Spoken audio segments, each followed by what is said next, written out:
Okay, let's dive into this. Welcome to our explainer on the story of Cinderella from cinders to queen. Today, we are mapping out one of the most famous journeys of, well, absolute resilience ever told. We're going to break down the exact moments that define this incredible transition from total hardship to ultimate triumph. We'll explore the specific challenges she faced, the magic that intervened, and the ultimate choices that truly define her character. So here's the big question. How exactly did a girl, literally named for the cinders and dirt that covered her, eventually become a revered queen? To really grasp the magnitude of the psychological and physical journey, we have to look at her chronological narrative arc, right from the very beginning. We need to understand what her baseline was before everything completely flipped upside down. And this brilliantly illustrates that stark contrast. You see, Ella's early life was filled with sunshine and a super loving father. But then a sudden, tragic inversion. Her father passes away, her new stepmother, Lady Tremaine, turns out to be incredibly cold and unkind. Along with her loud, demanding daughters, they just take over the entire estate. Ella was completely stripped of her life and even her own name. Because she was constantly covered in dirt from scrubbing floors all day, they mockingly renamed her Cinderella and forced her to live up in this dusty, isolated attic high in a tower. Just heartbreaking, right? But despite this incredibly cruel downgrade in her circumstances, she held on to this powerful mindset. Don't worry, little friends, someday things will be better. From sunrise to sunset, Cinderella was forced to cook the meals, wash the dishes, clean the clothes, the whole shebang. Yet her fundamental character, it didn't break. She remained exceptionally kind and gentle, finding solace in her little animal friends. This unyielding optimism in the face of literal emotional abuse is the ultimate foundation of resilience. It's a massive reminder for all of us that our circumstances absolutely do not have to dictate our internal spirit. Then, boom! The inciting incident arrives. A royal messenger shows up delivering a kingdom-wide announcement. The king is hosting a royal ball, and crucially, every single maiden in the kingdom is invited to meet the prince. Talk about a sudden spark of hope. While her stepsisters immediately start bickering over who's going to marry the royal heir, Cinderella realizes, hey, this invitation applies to me too. With just a little bit of work on her mother's old dress, she knew she actually had a real shot at attending. However, Lady Tremaine was incredibly cunning. What she implemented next wasn't just daily maintenance. This was straight-up calculated sabotage. Clean the windows, wash the curtains, scrub the terrace, polish the silver. She intentionally buried Cinderella in a literally impossible mountain of tasks. Why? To ensure she had absolutely zero time to finish her mother's dress. She was aiming to completely crush Cinderella's hopes under the heavy weight of endless labor. Even with that massive sabotage, her loyal animal friends actually managed to finish the dress for her in secret. But this brief joy led straight into a heartbreaking, emotional low point. The jealous sisters, seeing how absolutely stunning she looked, viciously attacked her, shouting accusations of theft over a simple ribbon and a few beads. They physically tore Cinderella's beautiful dress and basically her immediate hopes to absolute pieces. They left for the ball, leaving Cinderella all alone in the dark garden, weeping, feeling like she had nothing left in the world.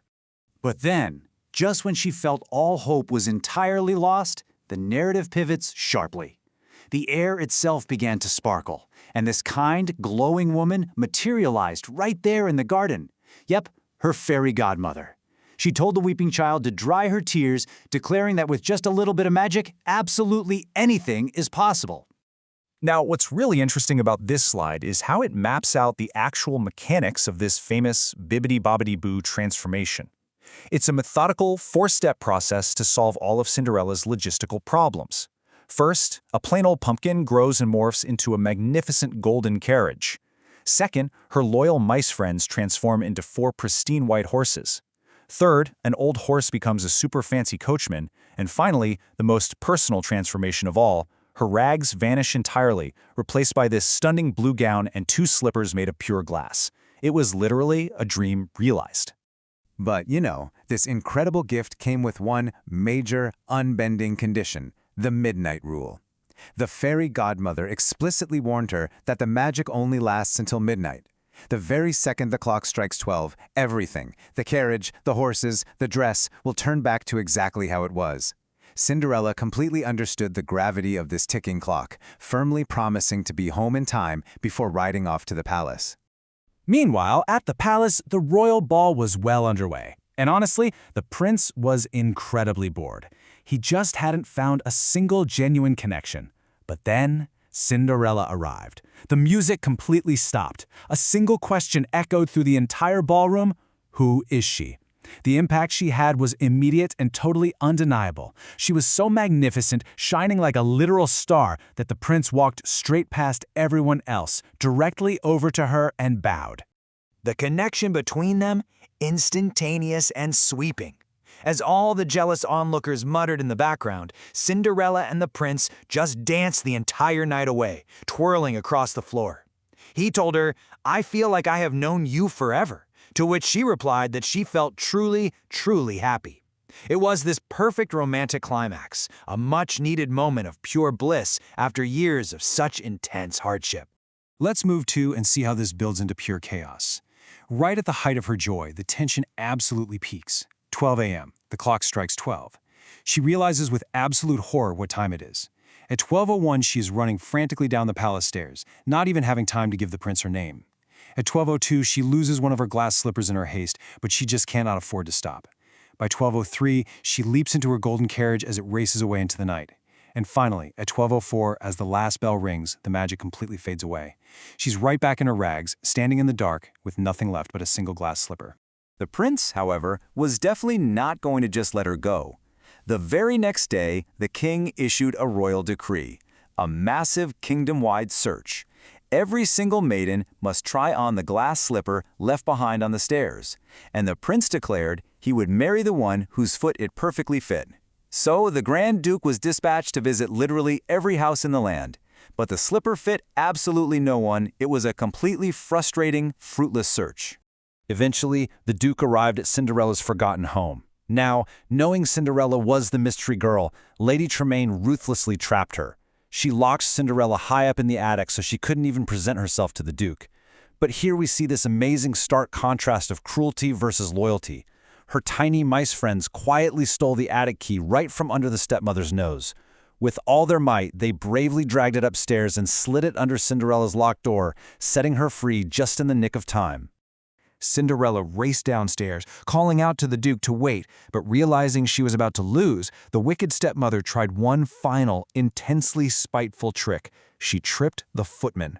The glass slipper fell to the floor, shattering instantly into many tiny pieces. So the crucial point is, it seemed like Lady Tremaine had finally won, right? She completely designed this to ruin Cinderella's absolute last chance. But Cinderella? She remained remarkably calm. As the Duke completely panicked over the broken shoe, Cinderella reached into her pocket and delivered this incredibly triumphant, satisfying reveal. "Don't worry, I have the other one." Bam! She pulled out the matching, pristine glass slipper. She put it on, and of course, it fit perfectly. She had proven her identity once and for all. No way around it. And this moment reveals the absolute deepest core of her character, a choice of forgiveness. Think about it. After years of servitude, emotional abuse, the destruction of her mother's dress, and that final attempt to lock her away forever, she didn't seek revenge. Because of her pure and kind heart, Cinderella graciously chose to forgive her stepfamily, proving that her spirit was never, ever truly broken. It really teaches us that true resilience isn't just about surviving. It's about not letting the bitterness of the world change who you fundamentally are. Which leads us directly to the rewards of her unyielding resilience. Joyful wedding bells rang out across the kingdom as Cinderella and the prince were married in a grand, beautiful royal ceremony. They promised to love and cherish one another forever. But honestly, most importantly, even after attaining the absolute highest status as the new queen, Cinderella remained kind and good in every single way. She proved her true character remained forever unchanged. So, as we wrap up this explainer, I want to leave you with this final, provocative thought. Is the truest magic found in a fairy godmother's wand, or is it actually in an unbreakable spirit of kindness? You know, the pumpkin carriage and the glass slippers, they got her to the ball for sure, but her enduring hope, her immense resilience, and her incredible capacity to forgive, that's what truly made her a queen. Thank you so much for joining me to analyze this incredible narrative today. Keep asking great questions, and I'll see you next time.